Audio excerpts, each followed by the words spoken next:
The WNBA growth is not just hype. And I understand that all of you know this.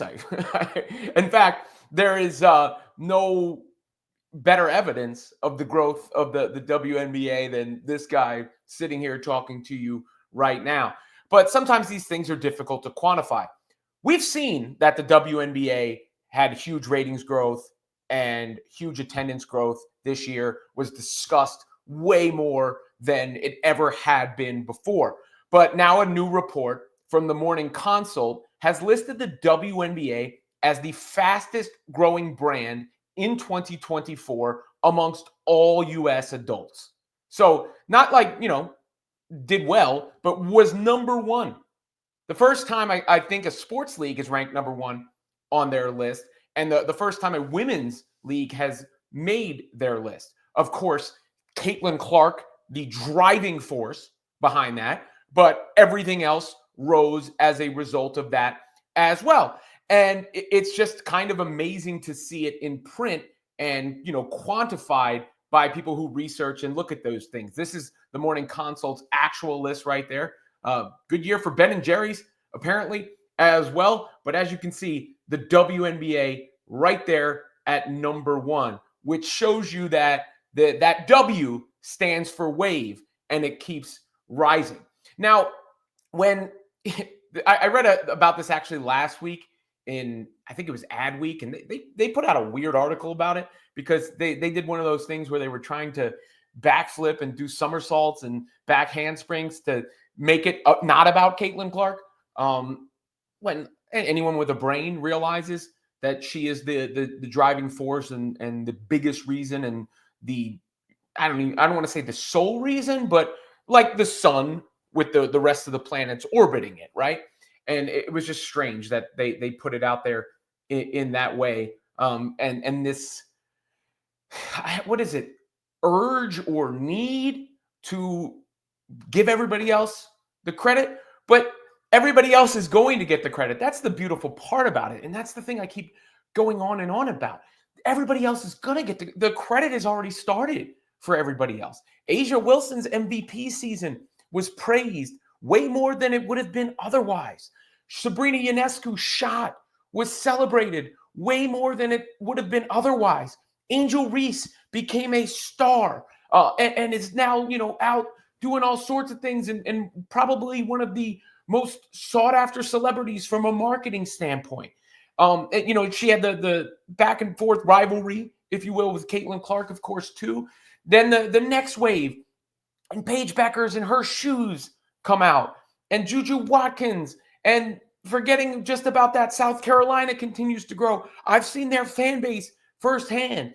You've got Hannah Hidalgo and what she might be able to accomplish with Notre Dame, and Flau'jae Johnson at LSU, and the list goes on and on, unrivaled, starting up in January. There are just so many great things about this, so many positive stories, and it's just odd. It just continues to be odd, and I know I sound like a broken record, just like all the broken records that Caitlin Clark had, that there's this knee-jerk reflex to be like, no, it's about everything else. Now it's going to be about everything else. And, Dawn Staley talked about women's basketball last night, actually. And I thought, it wasn't anything new. There were no comments there that were breaking news or anything like that. But there were comments that continue to add to what I'm saying right here.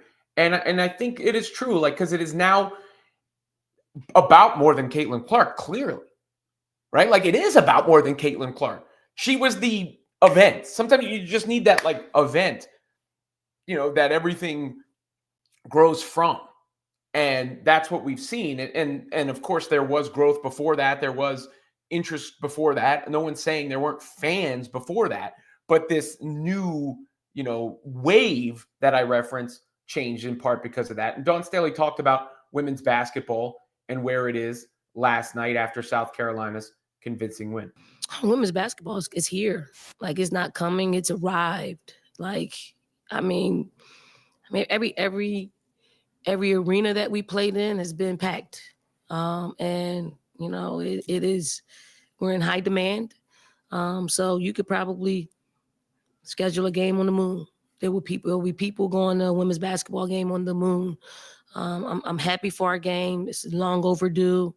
It's televised. It is. I mean, it's. This is the place that we've always envisioned ourselves.